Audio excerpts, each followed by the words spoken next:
জিনকে আল্লাহ পাক কিছু ক্ষমতা দিয়েছেন। জিন অনেক দূর থেকে দেখতে পারে। মনে করেন যে কেউ একজন এখানে বসে আছে, সে দাবি করছে যে সে অলৌকিক ক্ষমতার অধিকার, অথচ ওর কাছে জিন আছে। কি আছে? জিন।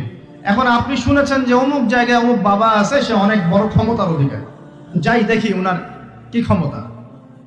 এখন আপনি রাস্তায় আসছেন, তার সেই জিন তো আগেই দেখতে পাচ্ছে আপনি আসছেন দূর থেকে, সে আগে খবর দিল আসতেছে মক্কেল, ওই যে মক্কেল আসতেছে। এখন সে বলল যে ওই ব্যক্তির সাথে যে জিন আছে ওর সাথে কানেকশন করো। সবার সাথে একটা জিন আছে না? আছে কি নাই? একটা করে জিন শয়তান আছে না সবার সাথে? দুইজন ফেরেশতা, একজন জিন, সবার সাথেই আছে। আছে কি নাই? আপনার জিন জানে আপনার সাথে অতীতে কি হয়েছিল? জানে তো। আপনার জিন আপনার সাথে আছে না শুরু থেকে?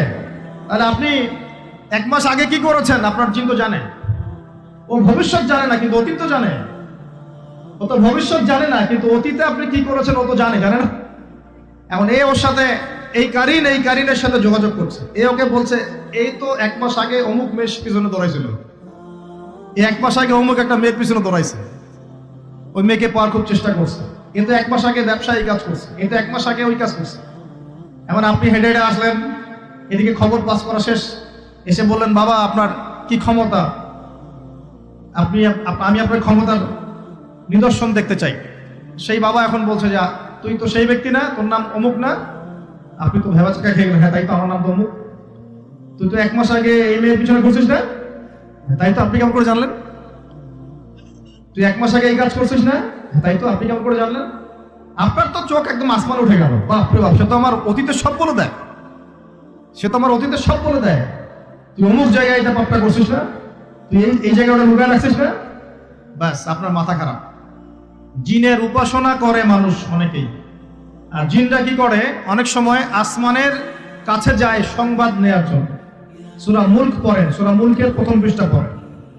আল্লাহ পাক ওদেরকে তাড়ানোর জন্য আসমানের মধ্যে এই উল্কাপিণ্ড নক্ষত্র নিক্ষেপ করেন। রুজুম আল্লিশ শায়াতিন, আল্লাহ বলেছেন এই নক্ষত্রগুলা আমি রুজুম আল্লিশ শায়াতিন, শয়তানদেরকে তাড়ানোর জন্য রেখেছি। সুবহানাল্লাহ। পৃথিবীতে অনেক কিছুই ঘটে, আমরা খালি চোখে বুঝতে পারি না। এখনকার যুগে কিন্তু বহু মানুষ জিনের উপাসনা করে। আর জিন বলে একটা জাতি আছে, আমাদের সাথে চলাফেরা করে, আমরা দেখতে পারি। আমরা কি সব দেখতে পারি? আমরা কি সব জানি? আমরা তো আমাদের আত্মাকেই দেখতে পারি। কিন্তু ঘুমাই গেছেন, আত্মা চলে গেছে, দেখতে পারছেন? আর আমরা কি জানি? আমরা কতটুকু জানি আগামীকাল কি হবে আপনার সাথে, বলেন দেখি। কেউ জানে? আমাদের জ্ঞান কত ক্ষুদ্র, বুঝতে পারলাম। আগামীকাল কি হবে তাই জানি না, আমার আত্মাকেও চোখে দেখি না।